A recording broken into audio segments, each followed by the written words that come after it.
ఈరోజు మనిషి బ్రతకాలి అంటే తినడానికి ఆహారం మాత్రమే సరిపోదు, దీనితో పాటు మొబైల్ ఫోన్ కూడా అవసరమే అనిపిస్తూ ఉంటుంది ఇప్పటి మనుషుల్ని చూస్తుంటే. కానీ ఆ రోజు టెలిఫోన్ కనిపెట్టే సమయంలో టెలిఫోన్తో మనిషి మనుగడ ఇంత కలిసిపోతుంది అని అతనికి తెలియకపోవచ్చేమో.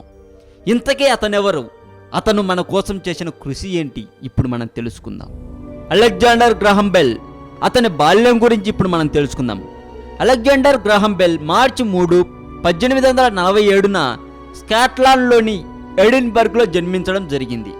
ఆయన బాల్య జీవితం అంతా బ్రిటిష్ పౌరుడిగానే గడిచింది.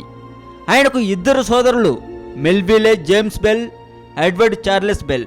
వీరిద్దరూ క్షయవ్యాధితో మరణించారు. ఆయన తండ్రి ప్రొఫెసర్ అలెగ్జాండర్ మెల్విలే బెల్, అతని తల్లి పేరు ఎలిజా గ్రేస్.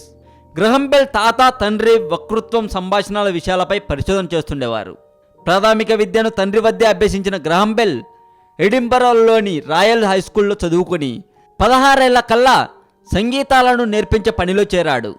తల్లి క్రమేణా వినికిడి శక్తిని కోల్పోవడంతో ఆమెతో మాట్లాడే క్రమంలో సంజ్ఞలతో భావ వ్యక్తీకరణలో ఆరితేరాడు. ఆమె నుదిటి ఎముకకు దగ్గరగా ఒక రకమైన ఉచ్చారణతో మాట్లాడే ప్రయత్నంలో ధ్వని శాస్త్రాన్ని అర్థం చేసుకున్నాడు.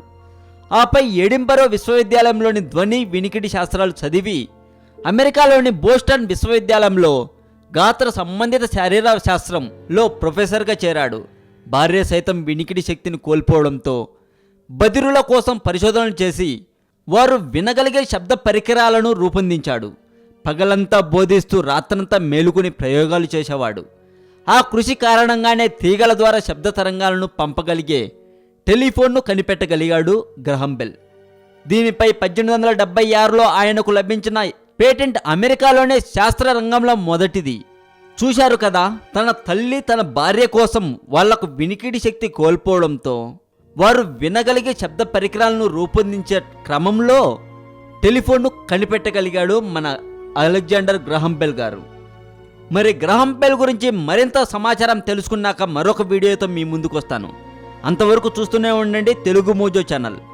అలాగే పురాతన సమాచారం, పురాతన కథలు, బేతాళ విక్రమార్క కథలు మరియు అక్బర్ బీర్బల్ కథలు లాంటి విషయాలు మీరు తెలుసుకోవాలని ఉంటే వెంటనే తెలుగు మోజో కథలు అనే మరో ఛానల్ని, అది కూడా మన ఛానలే, ఆ ఛానల్ని సబ్స్క్రైబ్ చేయండి. ఈ వీడియో మీకు నచ్చితే లైక్ కొట్టి మీ ఫ్రెండ్స్కి ఫేస్బుక్ ద్వారా షేర్ చేయండి. మరింత ఇలాంటి సమాచారం తెలుసుకోవడం కోసం సబ్స్క్రైబ్ చేయండి తెలుగు మోజో ఛానల్.